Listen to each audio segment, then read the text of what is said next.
الحمد للہ الذی کفا وسلام علی عبادہ الذین اصطفی اما بعد۔ حضرت تھانوی رحمۃ اللہ علیہ حکیم الامت مجدد ملت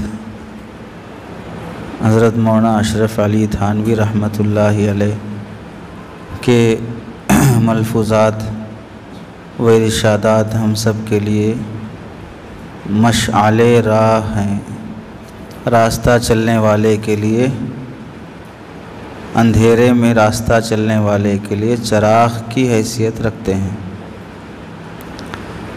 فرماتے ہیں آج کل ادب نام رہ گیا ہے تعظیم کا، حالانکہ اصل ادب ہے راحت کا اہتمام، اور جس چیز سے دوسرے کو تکلیف پہنچے اس کا نام ادب نہیں، یہ سب رسموں کی خرابیاں ہیں۔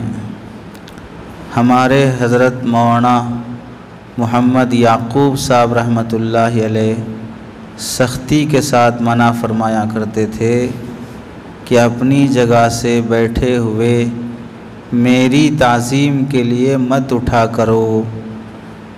اس حالت میں یہی ادب تھا کہ نہ اٹھا جائے۔ اس ملفوظ میں حضرت تھانوی رحمۃ اللہ علیہ نے ادب سے متعلق وضاحت فرمائی۔ ادب دوسرے کو راحت پہنچانے کا نام ہے۔ اب آپ سامنے بیٹھے ہیں، آپ کے بیٹھنے کے انداز سے دوسرے کو تکلیف نہیں ہونا۔ آدمی پھیل کے بیٹھا ہے،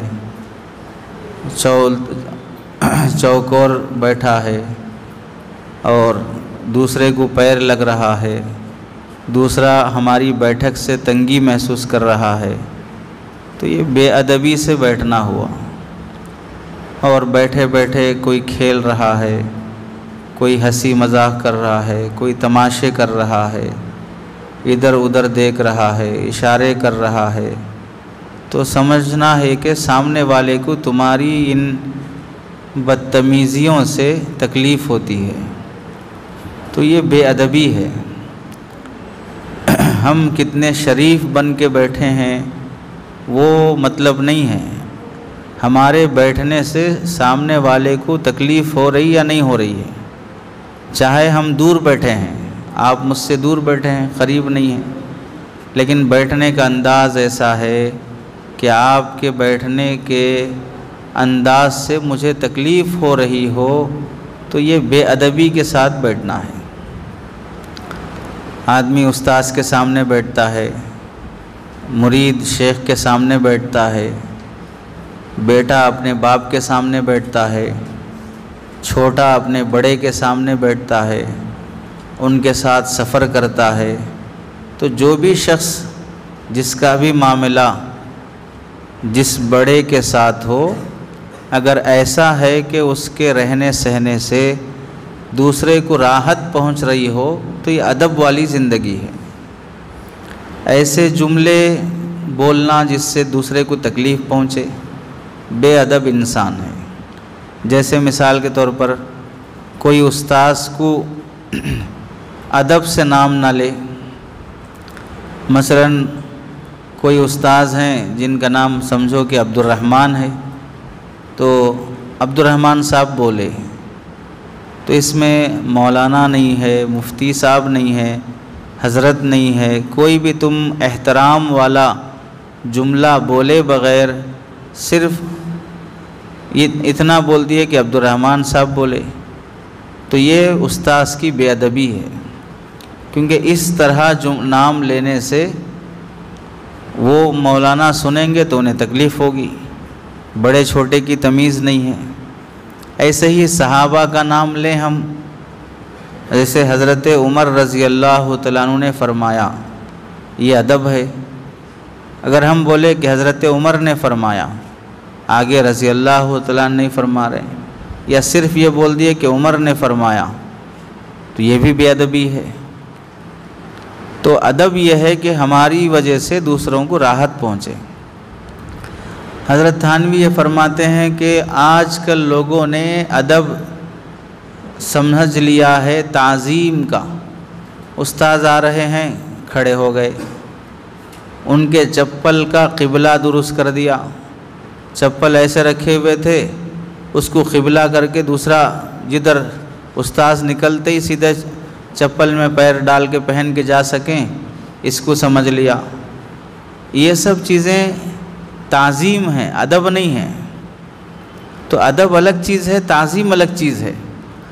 لوگوں نے تعظیم کو ہی ادب کا نام دے دیا۔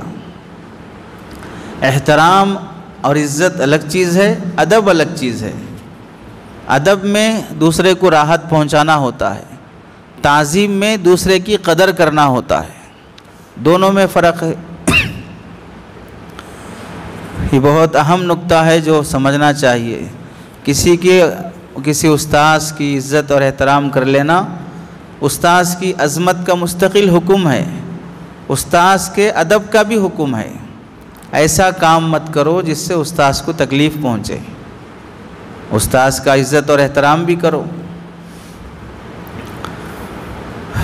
اور ایک موقع سے فرماتے ہیں، حضرت معاویہ رضی اللہ تعالیٰ عنہ کے واقعے پر یاد آیا، ایک شخص نے ایک کم علم مگر ذہین مولوی صاحب سے دریافت کیا۔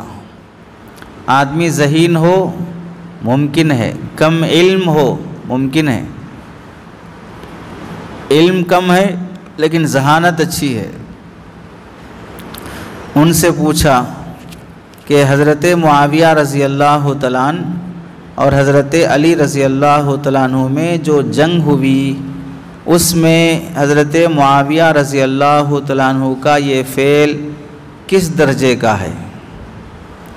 حضرت علی رضی اللہ تعالیٰ عنہ صحابی رسول ہیں، داماد رسول ہیں، خلیفہ رابع ہیں اور اجل خلفاء میں سے ہیں۔ حضرت نبی کریم صلی اللہ علیہ وسلم کے 4 بڑے بڑے خلفاء میں سے چوتھا آپ کا نام ہے۔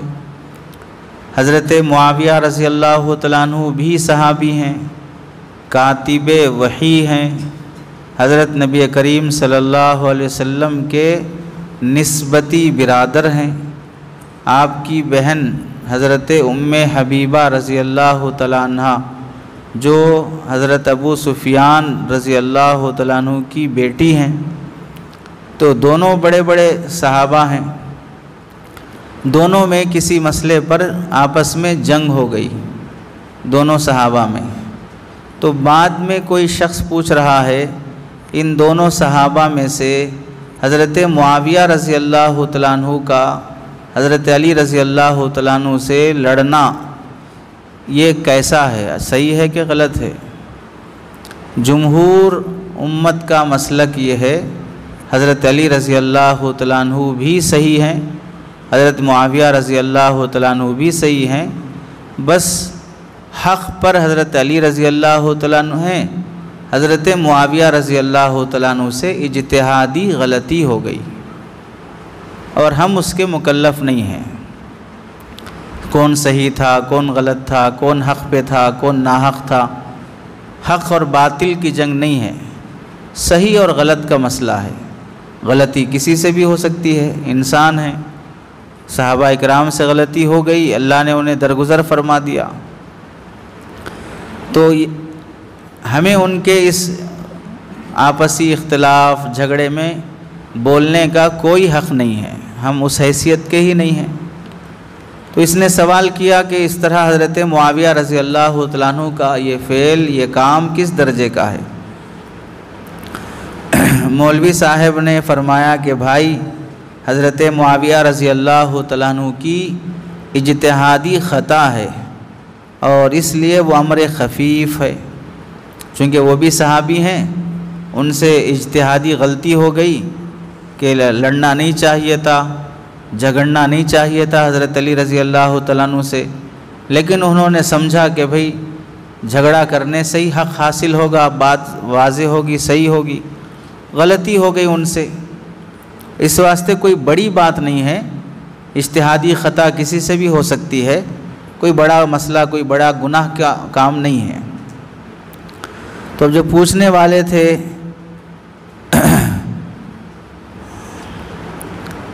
حضرت تھانوی رحمۃ اللہ علیہ فرماتے ہیں کہ یہی ہمارے بزرگوں کا عقیدہ ہے، یہی ہمارے بزرگوں کا عقیدہ ہے کہ حضرت علی حق پر ہیں، حضرت معاویہ سے غلطی ہو گئی۔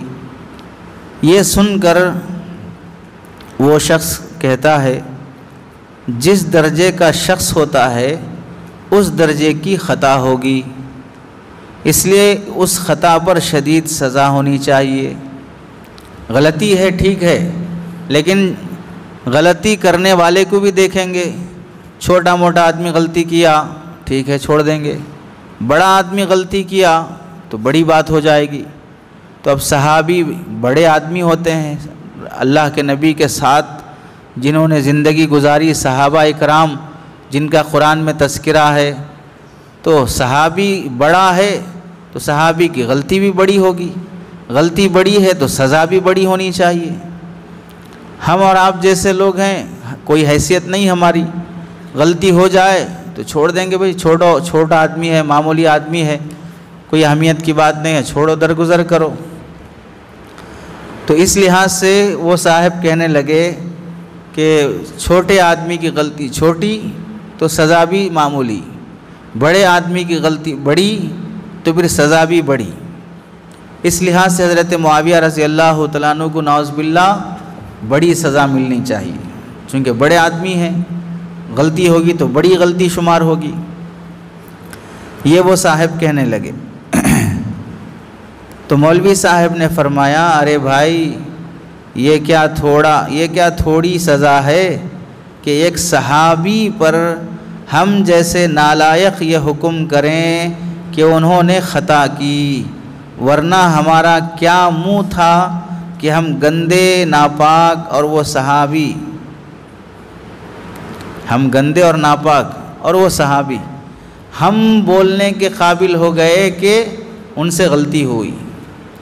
ہم جیسے بے حیثیت گنہگار اور اللہ کے نافرمان یہ لوگ بھی اس قابل ہو گئے کہ صحابہ کے اوپر فیصلہ کر سکیں کہ ان سے غلطی ہوئی بول کے۔ یہی بڑی سزا، اس سے بڑی کیا سزا ہونی چاہیے؟ ہم جیسے چھوٹے منہ والے بھی بڑی بات کرنے لگ گئے، یہ خود بڑی سزا ہے صحابی کے حق میں۔ تو حضرت تھانوی فرماتے ہیں واقعی عجیب و غریب جواب ہے، بالکل صحیح کہا انہوں نے کہ صحابی کی شان کے بارے میں 1400 سال کے بعد آئے ہوئے شر پسند فرقہ پرست، چاروں طرف سے کفریہ شرکیہ گندے ماحول میں پنپنے والے لوگ بھی صحابہ کے بارے میں تبصرہ کرنے لگ گئے، یہ خود صحابی کی شان میں بڑی سزا ہے، ورنہ ہماری کیا حیثیت کہ اتنے بڑے آدمیوں کے بارے میں منہ کھول سکیں۔ بہت اسی لیے حضرت تھانوی نے فرمایا کہ ذہین آدمی تھا، صحیح جواب دیا۔ انہی مولوی صاحب کا دوسرا واقعہ جس سے ان کی حالت اور حب رسول کا پتہ چلتا ہے، یعنی یہ کتنے اللہ کے نبی کے عاشق تھے، اس واقعے سے پتہ چلتا ہے۔ جیسا پہلا واقعہ حب صحابہ پر دلیل ہے، اور یہ واقعہ حب نبی پر دلیل ہے۔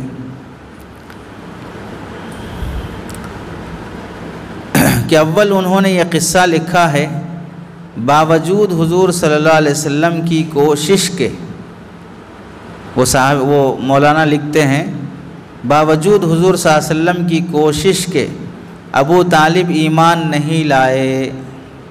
حضرت ابو طالب کے ایمان لانے نہ لانے کا واقعہ لکھا۔ اس کے بعد لکھا کہ اگر بجائے ابو طالب کے مجھ کو اللہ تعالیٰ دوزخ میں بھیج دیں اور ابو طالب کو جنت میں تو میں راضی ہوں، کیونکہ میرے نبی کی تو آنکھیں ٹھنڈی ہو جائیں، یہ ان کی حالت ہے جن کا شمار بڑے لوگوں میں نہیں مگر محبت کا اثر ہے بزرگوں کی، یہ لوگ محبت کا اثر ہے بزرگوں کی، یہ لوگ خشک ہیں، انہی کو وہابی کہتے ہیں۔ اب یہ جو مولانا ہیں وہ یہ فرماتے ہیں کہ اللہ کے نبی علیہ السلام نے حضرت ابو طالب کو ایمان میں لانے کی بہت کوشش کی، آخری وفات کے وقت بھی کان میں جا کر فرمایا کہ بھئی آہستہ سے بول دیں، پھر بھی ابو طالب کلمہ پڑھنے اور اسلام قبول کرنے کے لیے تیار نہیں ہوئے۔ تو اب ان کی تمنا کیا ہے؟ یہ فرماتے ہیں کہ اگر اللہ تعالیٰ ابو طالب کو جنت میں بھیج دیں اور ابو طالب کی جگہ مجھے جہنم میں بھیج دیں، میں اس بات پر راضی ہوں، اس واسطے کہ اللہ کے نبی کے چچا جنت میں جائیں گے تو اللہ کے نبی خوش ہوں گے، اور اللہ کے نبی علیہ السلام خوش ہوں گے تو ظاہر سی بات ہے کہ ہماری خوشی سے بڑھ کر اللہ کے نبی کی خوشی ہے۔ ہم خوش ہونے، ہم راضی رہنے سے بڑھ کر اللہ کے نبی کا خوش ہونا، راضی ہونا ہے۔ تو نبی کی خوشی پر ہم اپنی خوشی قربان کر دیتے ہیں۔ مجھے جنت ملے گی تو میں خوش ہوں گا، لیکن اللہ کے نبی کے چچا کو جنت ملے گی تو اللہ کے نبی خوش ہوں گے۔ تو اس لیے اگر اللہ تعالیٰ مجھے جہنم میں بھیج دیں اور ابو طالب کو جنت میں بھیج دیں، میں جہنم میں جانا گوارا کروں گا ابو طالب جب جنت میں جاتے ہوں تو۔ یہ اللہ کے نبی علیہ السلام سے سچی محبت اور عشق کی علامت ہوتی ہے۔ یہاں ایک بات مزید سمجھنا چاہیے کہ صحابہ اکرام کے بارے میں ہمیں کچھ بولنے کا حق نہیں ہے، اختیار نہیں ہے، ہماری کوئی حیثیت نہیں ہے کہ ہم صحابہ کی شان اور ان کے مرتبے اور مقام کے بارے میں کچھ بول سکیں، منہ کھول سکیں۔ آج کل بہت زیادہ چرچا چل رہا ہے حضرت معاویہ رضی اللہ تعالیٰ عنہ کی شان میں بعض عالم کہلانے والے لوگ، صلاحیت والے لوگ بھی بدتمیزی والے جملے بولنا شروع کر دیے ہیں حضرت معاویہ رضی اللہ تعالیٰ عنہ کے بارے میں۔ ایک بات یاد رکھیں، صحابی کو جو صحابی کا لقب ملا ہے وہ رسول اللہ صلی اللہ علیہ وسلم کی صحبت کی وجہ سے ملا ہے۔ عربی میں صحیبہ یصحبو کے معنی آتے ہیں ساتھ ہونا، تو صحابی یہ اسم فاعل ہوگا، اللہ کے نبی کے ساتھ رہنے والے۔ اب ہم سمجھیں کہ حافظ ہیں، عالم ہیں، مفتی ہیں، ڈاکٹر ہیں، انجینئر ہیں، ہم سب کو جو عزت ملتی ہے وہ عہدے کی وجہ سے ہے، ڈگری کی وجہ سے ہے، کہ ڈاکٹر ہے اس واسطے عزت ہے، انجینئر لائر ہے اس واسطے عزت ہے۔ تو جو عزت دنیا والوں کو ڈگریوں کی وجہ سے ملتی ہے وہ صحابہ اکرام کو بغیر کسی ڈگری کے ایمان کی حالت میں اللہ کے نبی کو پایا اور ایمان کی حالت میں دنیا سے گئے۔ بس یہ ڈگری دنیا کے تمام ڈگریوں سے اعلیٰ اور افضل ہے۔ اگر کوئی صحابی ایسے ہوں جو اللہ کے نبی علیہ السلام کو پوری زندگی میں صرف ایک ہی گھنٹہ دیکھے، بس ایک گھنٹہ پہلے اسلام لائے، ایک گھنٹے کے بعد وہ انتقال ہو گئے، ایک نماز نہیں پڑھ سکے، نماز کا وقت ہی نہیں آیا، ایک روزہ نہیں رکھ سکے، رمضان کا مہینہ ہی نہیں آیا، حج بھی نہیں کر سکے، تو اگر وہ صرف ایک گھنٹہ ہی اللہ کے نبی علیہ السلام کو دیکھے اور اس کے بعد وہ انتقال کر گئے، تو یہ ایک گھنٹے کی جو صحابیت ان کو ملی ہے، اس پر پوری دنیا کے سیدنا عبد القادر جیلانی، جنید بغدادی، صابر کلیری، معین الدین چشتی، نظام الدین اولیاء، اتنے بڑے بڑے بزرگان دین، ایسے کروڑوں لوگ جمع ہو جائیں تو بھی اس ایک گھنٹے کے صحابی کے جوتیوں کے دھول کو بھی نہیں پہنچ سکتے۔ ہماری اور آپ کی کیا حیثیت ہے؟ کون جو صرف ایک گھنٹہ اللہ کے نبی علیہ السلام کی صحبت پائے ہوں؟ تو ہمیں کوئی حیثیت ہی نہیں ہے کہ ہم صحابہ کے بارے میں کچھ بول سکیں، منہ کھول سکیں۔ ہماری عافیت اسی میں ہے کہ ہم ہر صحابی کو قدر اور عزت کی نگاہ سے دیکھیں۔ وجہ کیا ہے؟ وجہ یہ ہے کہ آج 2025 میں آج دین پر چلنا آسان ہے، آج دین پر چلنا مشکل ہے، یا اللہ کے نبی کے زمانے میں دین پر چلنا مشکل تھا؟ دین پر چلنے کے لیے کون سا زمانہ مشکل ہے؟ سمجھ میں آ رہا ہے نہیں آ رہا ہے؟ دین پر چلنے کے لیے کون سا زمانہ مشکل ہے؟ 2025 مشکل ہے یا 1400 سال پہلے کی زندگی مشکل ہے؟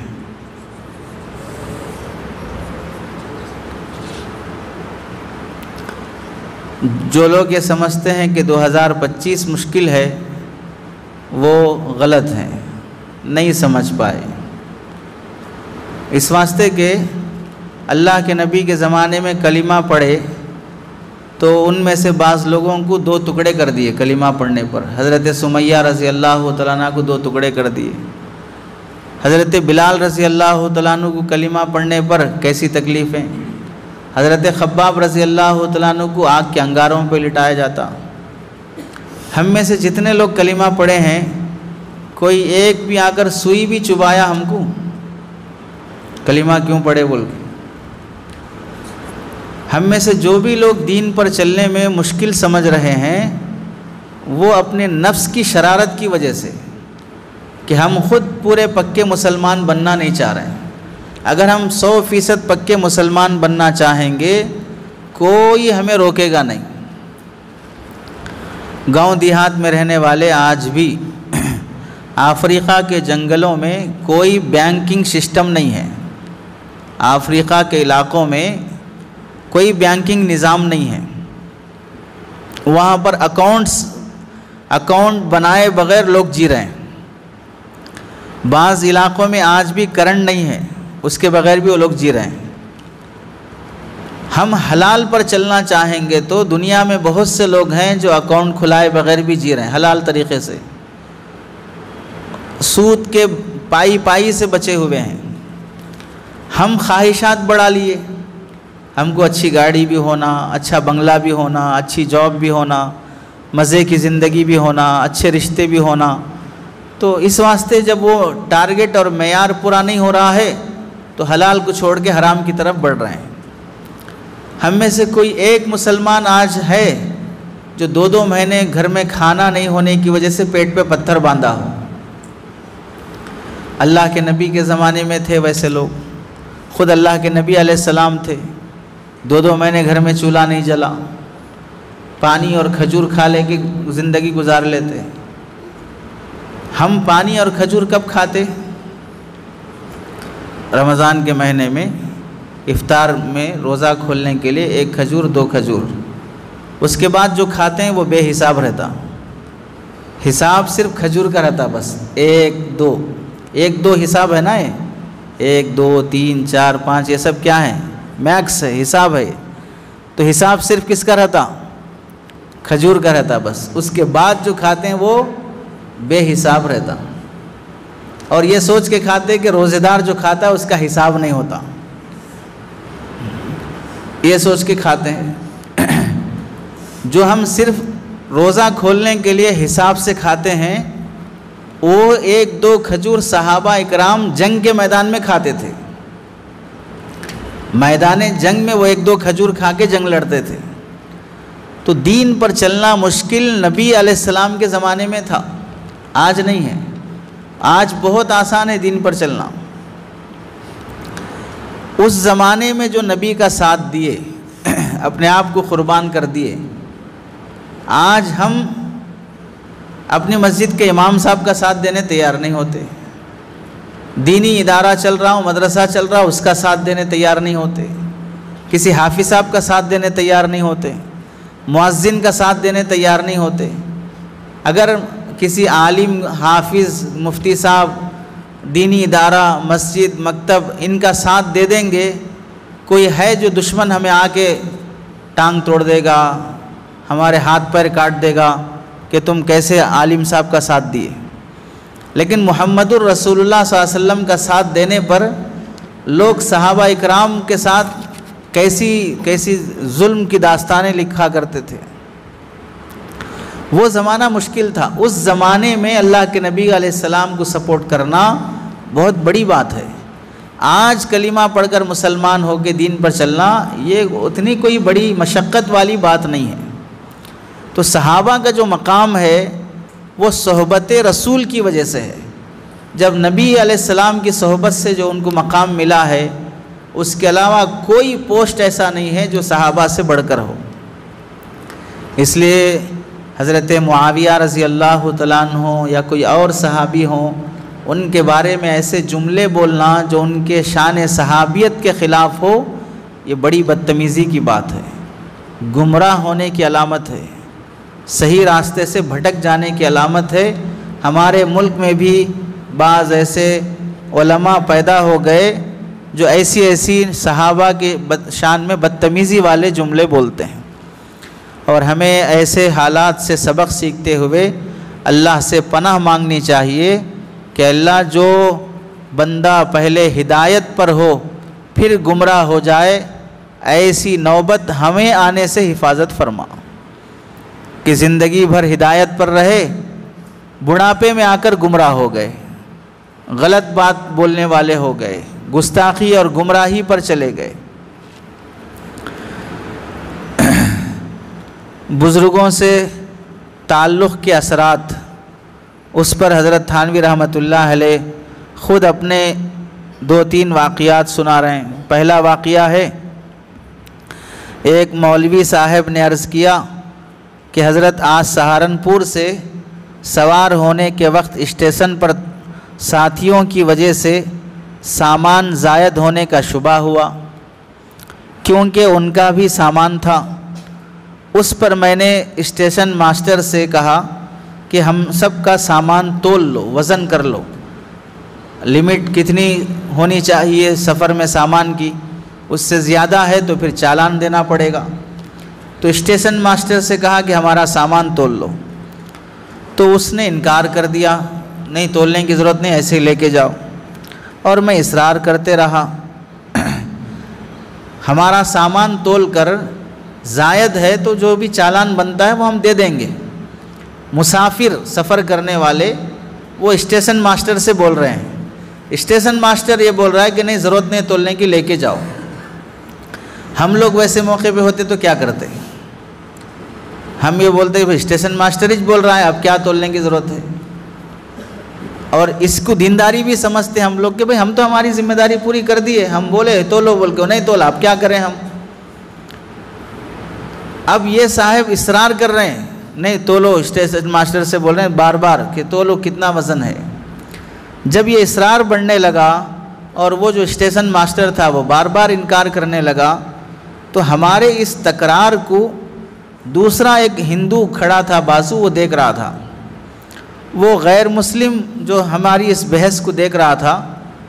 جب ٹرین نکل گئی، ہم ٹرین میں چڑھ کے بیٹھ گئے، تو ٹرین میں بیٹھنے کے بعد جو غیر مسلم تھا وہ یہ مولانا صاحب سے پوچھنے لگا، آپ جو سامان کے بارے میں اتنا احتیاط اور اس اسٹیشن ماسٹر سے بار بار جو اصرار کر رہے تھے، اس اصرار سے مجھے ایسا لگا کہ آپ کا تعلق مولانا اشرف علی صاحب سے معلوم ہوتا ہے. کون کہہ رہا ہے؟ ایک غیر مسلم کہہ رہا ہے کہ آپ کے اس اصرار سے مجھے ایسا لگ رہا ہے کہ آپ کا تعلق مولانا اشرف علی صاحب سے ہے.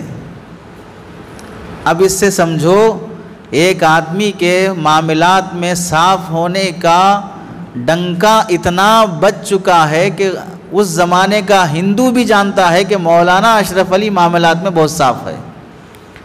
ان کے اس تکرار کو دیکھ کے غیر مسلم بول رہا ہے کہ آپ کے اس بحث اور تکرار سے مجھے ایسا لگا کہ آپ کا تعلق مولانا اشرف علی سے ہے. بزرگوں کے تعلق کے یہ اثرات ہوتے ہیں کہ آدمی معاملات کے وقت صاف ہوتا ہے. حضرت والا نے سن کر فرمایا، بعض بات میں آدمی بدنام ہو جاتا ہے. اس کو سن کے فرمایا کہ بعض باتوں میں آدمی بدنام ہو جاتا ہے، یعنی اس قدر محتاط ہونا گویا کہ وہ ہماری بدنامی کا ذریعہ ہے. اشرف علی تھانوی اتنا محتاط آدمی ہے.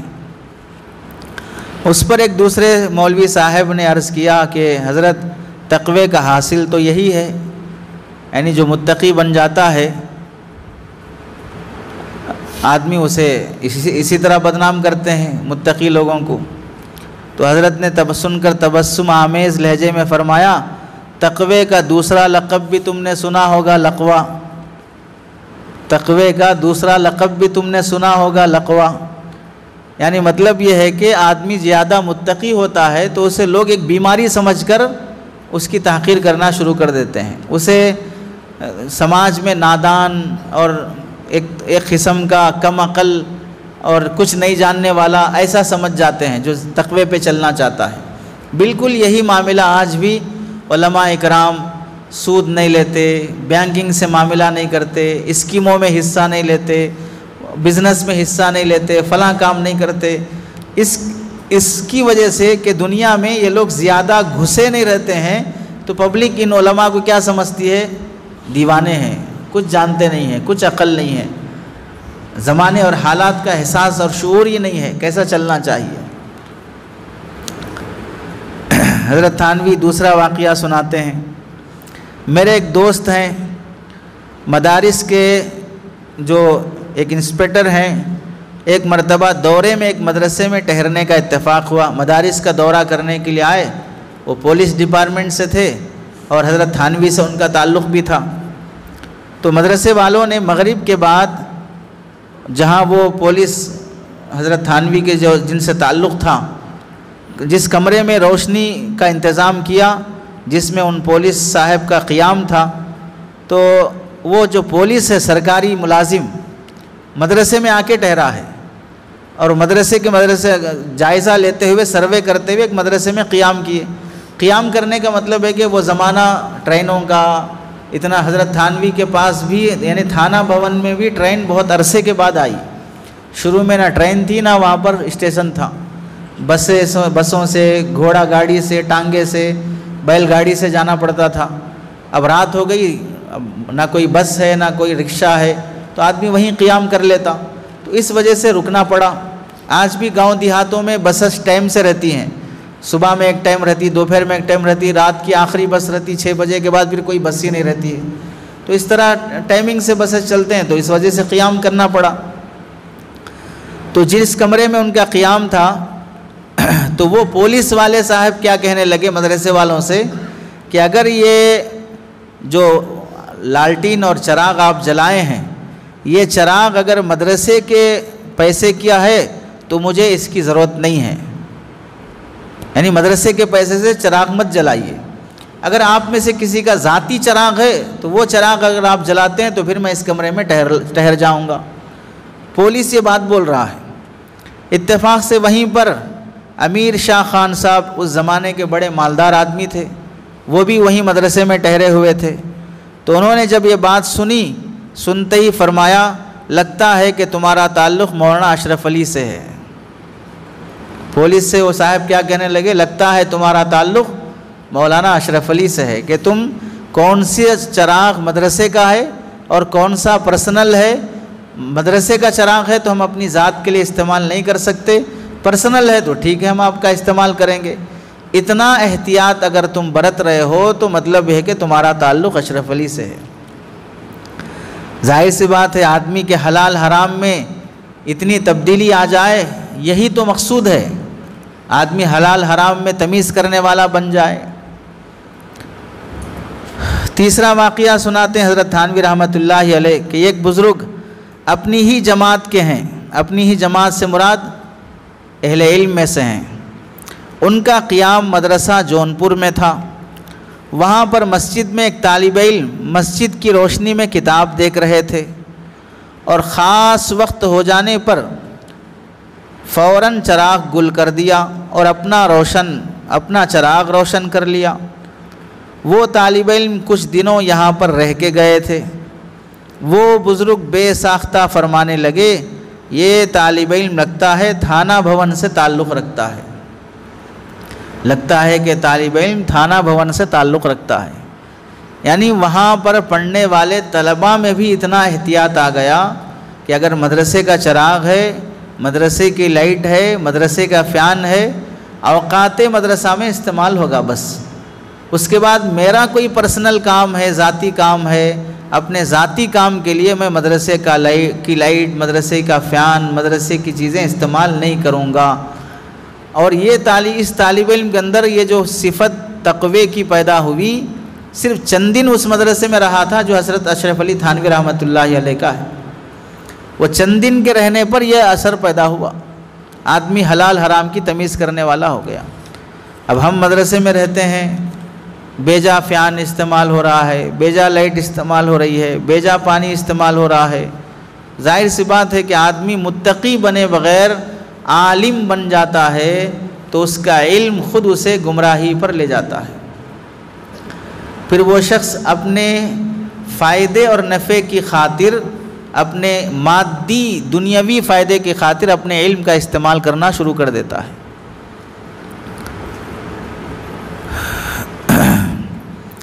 اور ایک ملفوظ میں حضرت تھانوی رحمۃ اللہ علیہ کا جو ملفوظ ہے اس کا خلاصہ ہے، ایک صاحب نے عرض کیا کہ ایک ہندو میرے پاس آتے ہیں، اس کو تصوف کی باتوں سے بے حد دلچسپی ہے، اس قسم کی باتیں ہیں تو وہ سن کر بے حد خوش ہوتے ہیں۔ اب یہاں تک نوبت آ گئی کہ اس نے مجھ سے کہا ہے کہ کچھ پڑھنے کو بتلاؤ، میں نے اس خیال سے کہ اچھا ہے اس کو اسلام سے اور قرب اور محبت ہوگی، ذکر کی تعلیم کی۔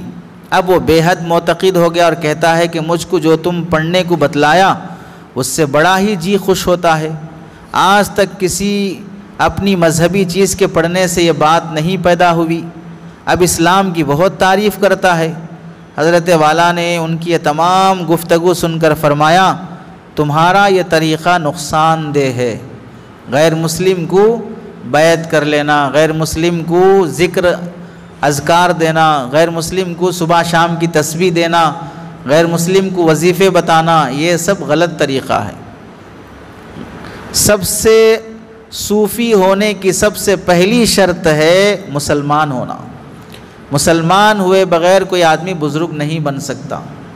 اب وہ اسلام تو قبول نہیں کر رہا ہے، اسلام کے اوراد اور اذکار پر عمل کرنا چاہ رہا ہے، اس سے اسے فائدہ نہیں ہوگا، الٹا نقصان ہو جائے گا۔ کیوں نقصان ہو جائے گا؟ کیونکہ ہر چیز کی خاصیت ہوتی ہے۔ آدمی اگر اسم اعظم اللہ ہے، الرحمن ہے، یہ اللہ کے ناموں کا خوب ورد کرے گا تو انسان کے اندر گرمی پیدا ہونا شروع ہو جاتی ہے۔ اس گرمی کی وجہ سے بعض مرتبہ اس کے خیالات، اسے کچھ چیزیں نظر آنا شروع ہو جاتی ہیں، بہت سی باتیں اسے پہلے ہی سمجھ میں آنا شروع ہو جاتی ہیں ذکر کی برکت سے۔ اب ذکر کی برکت سے اس کے اندر گرمی پیدا ہو گئی، جو بعض باتیں جو ہونے والی ہیں وہ پہلے سے دل میں آنا، سمجھ میں آنا شروع ہو گئیں، تو اب وہ سمجھے گا کہ ہمیں نورانی بننے کے لیے مسلمان بننا بھی ضروری نہیں ہے، صرف ذکر و اذکار کر لیں گے تو بھی ہمیں بہت سی باتیں سمجھ میں آنا شروع ہو جائیں گی۔ حالانکہ بہت سی باتیں وقت سے پہلے سمجھ میں آ جانا مقصود نہیں ہے، مقصود مسلمان ہونا ہے۔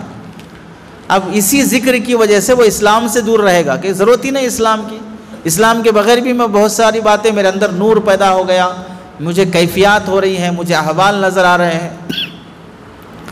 اسی ذکر کی وجہ سے وہ آدمی محروم ہوتا جائے گا۔ اس لیے کافروں کو مرید بنانا، ان کی بیعت لینا اور ان کو ذکر اور اذکار بتانا، یہ سب غلط طریقے ہیں۔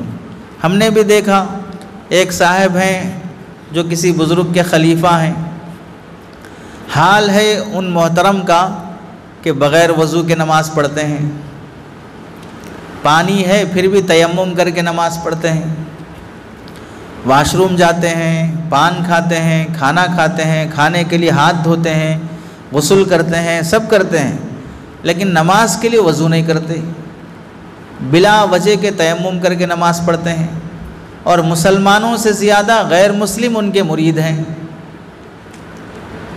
غیر مسلم بہت عقیدت مند ہیں، تو غیر مسلموں کا عقیدت مند ہو جانا ان کے حق پر ہونے کی علامت نہیں ہے، بلکہ نقصان دہ ہے کہ وہ غیر مسلم کے غیر مسلم رہیں گے، اور ان کے وظیفے اور ان کی دعائیں اور ان کے پانی دم کر کے دینا، ان کا کسی کھانے پہ دم کر کے دینا، اس سے اپنے کام چلاتے رہیں گے، اسلام کے قریب نہیں ہوں گے۔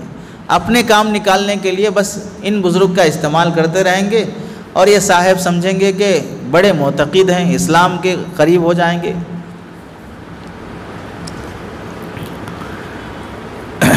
ایک بہت سبق آموز واقعہ،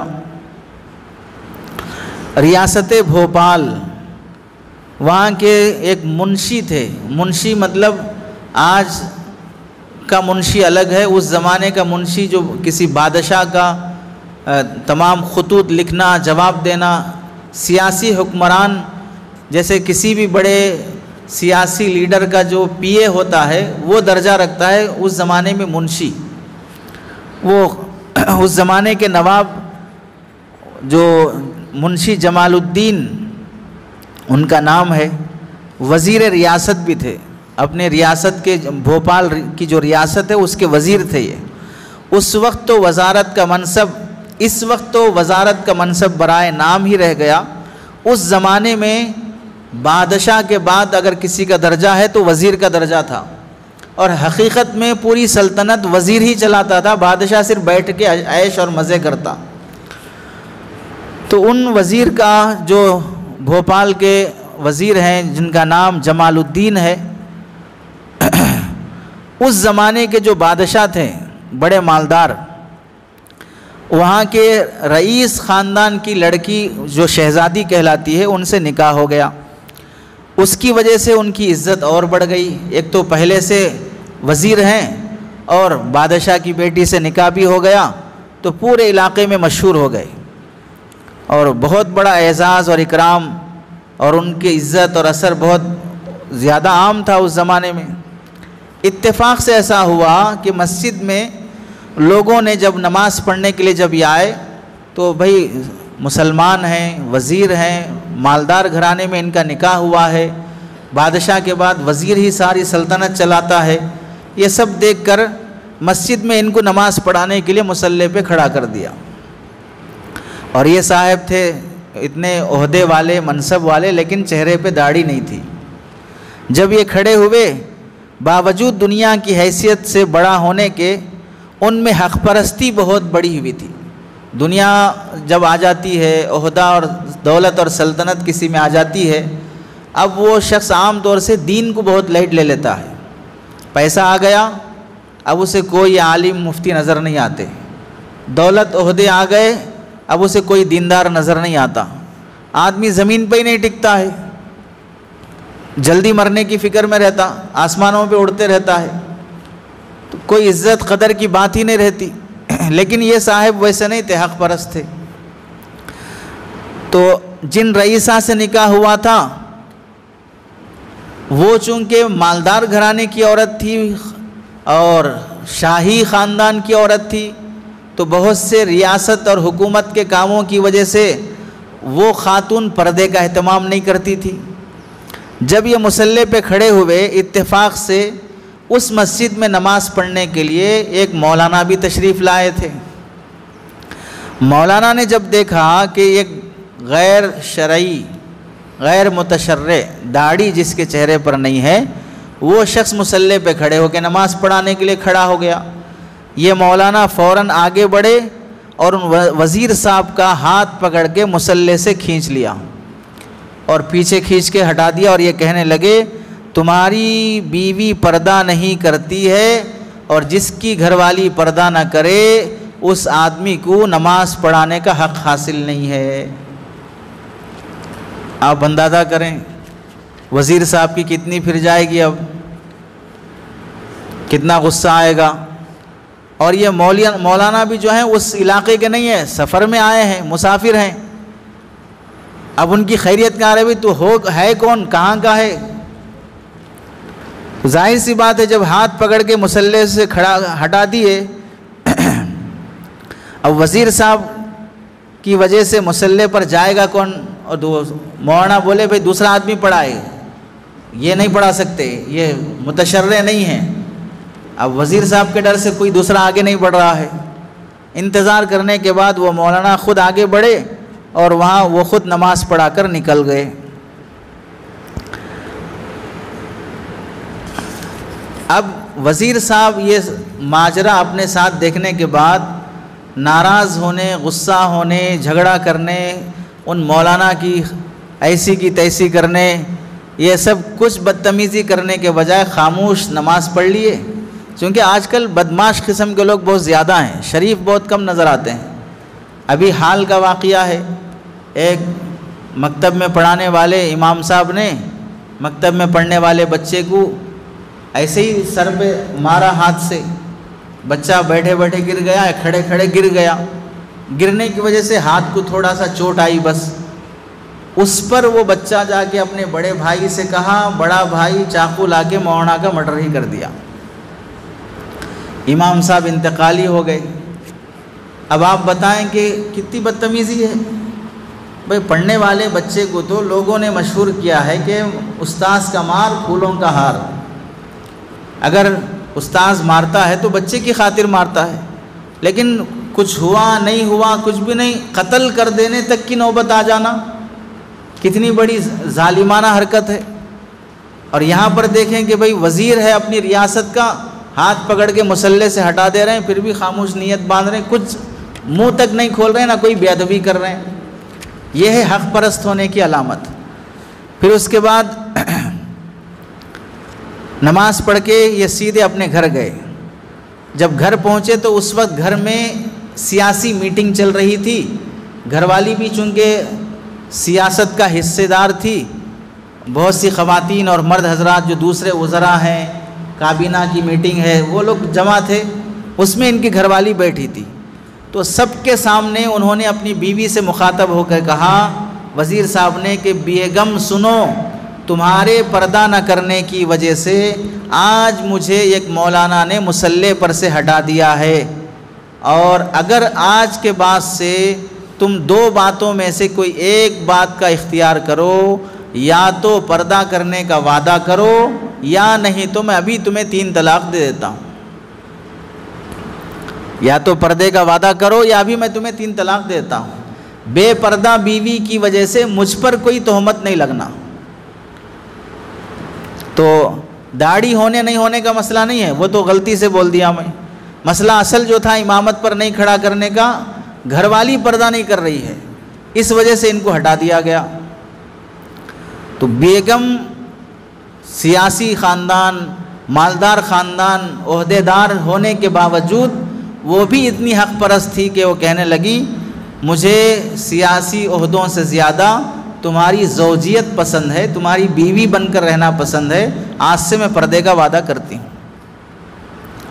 تو آپ بتائیں کتنے حق کو قبول کرنے والی خواتین تھی اس زمانے کی مالدار، اس زمانے کے وزیر کتنے حق پرست تھے.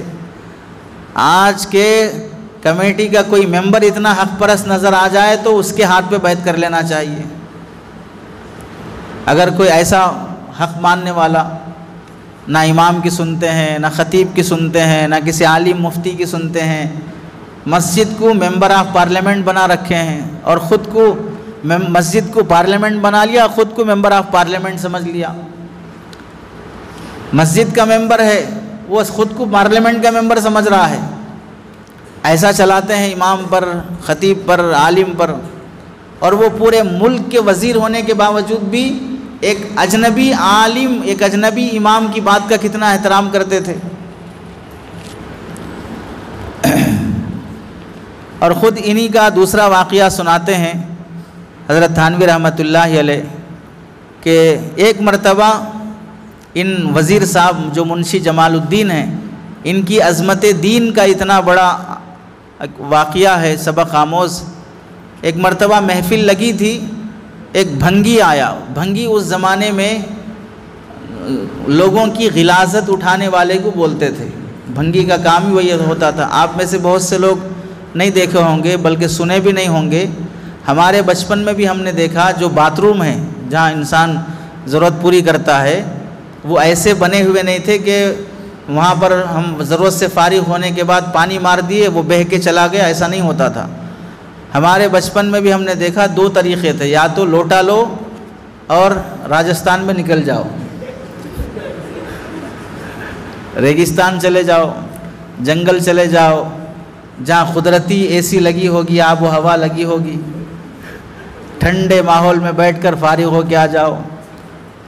یا تو لوٹا لے کے نکل جانا، یا نہیں تو جو شہر ہوتے تھے وہاں پر باتھ روم بنا ہوتا لیکن وہاں پر نل پانی کچھ نظم نہیں ہوتا، لوٹا لے کے جانا، غلاظت کرنا، وہ غلاظت وہیں پڑی رہتی، روزانہ صبح صبح بھنگی آتا اور وہ غلاظت اٹھا کے اپنے تھیلے میں یا اپنے برتن میں جو بھی وہ مٹکا وٹکا جو بھی لاتا اس میں ڈال لے کے لے جا کے شہر کے باہر پھینک کے آتا، اس کو مہینے میں ایک بار تنخواہ دے دینا، یہ کام بھنگی کا ہوتا تھا۔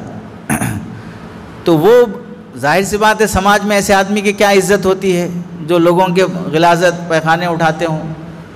وہ شخص مسلمان ہو کر اسلام میں داخل ہو گیا، جب وہ اسلام میں داخل ہوا تو چونکہ اس کا پیشہ جو تھا پرانا وہ غلاظت اٹھانے کا، اس کی وجہ سے جو پرانے مسلمان تھے ماں باپ کے پیٹ سے پیدا ہوئے مسلمان، وہ اسلام کو اپنے باپ دادا کی جاگیر سمجھتے ہیں، تو اس لیے جو نئے مسلمان ہوتے ہیں ان کو حقارت کی نظر سے دیکھتے ہیں، بولتے نو مسلم ہے ابھی اسلام لایا ہے، اور ہم باپ دادا کے خاندان سے مسلمان ہیں تو اسلام ہمارا وراثت ہے، پراپرٹی ہے ہماری، تو اس کو حقارت کی نظر سے دیکھتے، اس کے ساتھ بیٹھ کے نہیں کھاتے، اس کا جھوٹا پانی نہیں پیتے، اس کو دعوت میں شریک نہیں کرتے۔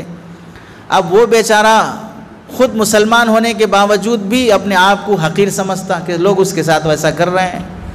جب ان وزیر صاحب کو معلوم ہوا کہ جب یہ اسلام قبول کرنے کے لیے آیا ہے اور اسلام میں داخل ہو رہا ہے تو اپنی دعوت چھوڑ کر اس کے ساتھ اس کو کلمہ پڑھایا، مسلمان بنایا، اور اسے ہاتھ منہ دھلا کر اپنے ساتھ ٹیبل پر بٹھایا، اور جب اسے بٹھایا کہا کہ بھئی بیٹھو سب کے ساتھ کھانا کھا لو، تو دوسرے لوگ جو ساتھ بیٹھنے والے تھے وہ اس بھنگی کے ساتھ بیٹھنے تیار نہیں ہوئے۔ تو وزیر صاحب یہ منشی جمال الدین صاحب اپنے عہدے کے لوگوں سے اٹھ کر اس کو اپنے ساتھ بٹھا کر اپنے ہاتھوں سے اسے نوالا کھلایا، اور پھر اس سے کہا تم مجھے ایک نوالا کھلاؤ۔ اور اس وقت ہم سب لوگوں میں جتنا تم پاک ہو ہم میں سے کوئی اتنا پاک نہیں ہے۔ وجہ کیا ہے؟ حدیث میں آتا ہے کہ جو آدمی کلمہ پڑھ لیتا ہے الاسلام یہدم ما کان قبلہ، اب جو کچھ بھی تم نے پیچھے گناہ کیے ہیں کلمہ پڑھنے کی وجہ سے سارے گناہ معاف ہو گئے۔ اب جو پرانے مسلمان ہیں وہ گارنٹی نہیں دے سکتے کہ ہمارے پرانے سارے گناہ معاف ہو گئے، لیکن تم ایسے مسلمان ہو کہ تمہارے پورے گناہ معاف ہیں، بخشے بخشائے ہو۔ تمہارے ساتھ بیٹھ کے کھانا بڑی سعادت کی بات ہے۔ یہ کب ہوگا کہ آدمی جب حق پرست ہے، پورے دین پر چلنا چاہتا ہے، دینی مزاج کا ہے، تو ایسے واقعات میں وہ تھوڑا دین پر ثابت قدم اور جمے رہ سکتا ہے۔ اللہ سے دعا ہے کہ اللہ تعالی ہم سب کو ان بزرگوں کی باتوں سے اپنی زندگی سدھارنے اور پورے دین پر چلنے کی توفیق نصیب فرمائے، ہمارے نفس اور ہمارے دل کی اصلاح فرمائے۔ آمین۔ وآخر دعوانا ان الحمد للہ رب العالمین۔